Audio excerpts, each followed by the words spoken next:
বাংলাদেশের হয়ে টেস্ট ক্রিকেটে সবচেয়ে বেশি 5 উইকেট পাওয়া শীর্ষ খেলোয়াড়দের মধ্যে 10 নম্বরে আছে হাসান মাহমুদ, যিনি 24 ইনিংস খেলে 5 উইকেট পেয়েছেন 2 বার। এই তালিকার 9 নম্বরে আছে সোহাগ গাজী, ম্যাচ খেলেছেন 18টি, 5 উইকেট নিয়েছেন 2 বার। এই তালিকার 8 নম্বরে আছে রবিউল ইসলাম, যিনি ইনিংস খেলেছেন 17টি, 5 উইকেট নিয়েছেন 2 বার।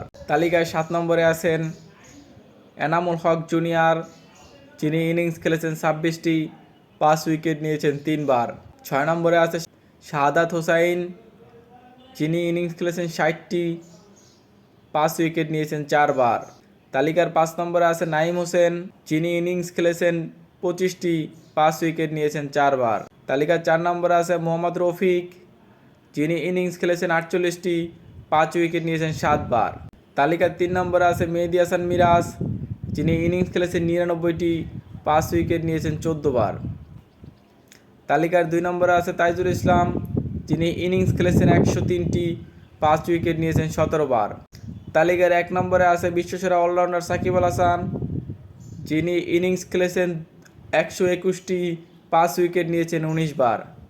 আপনার দেখা এখানে সেরা খেলোয়াড়কে, সেটি আপনি চাইলে কমেন্টে জানাতে পারেন।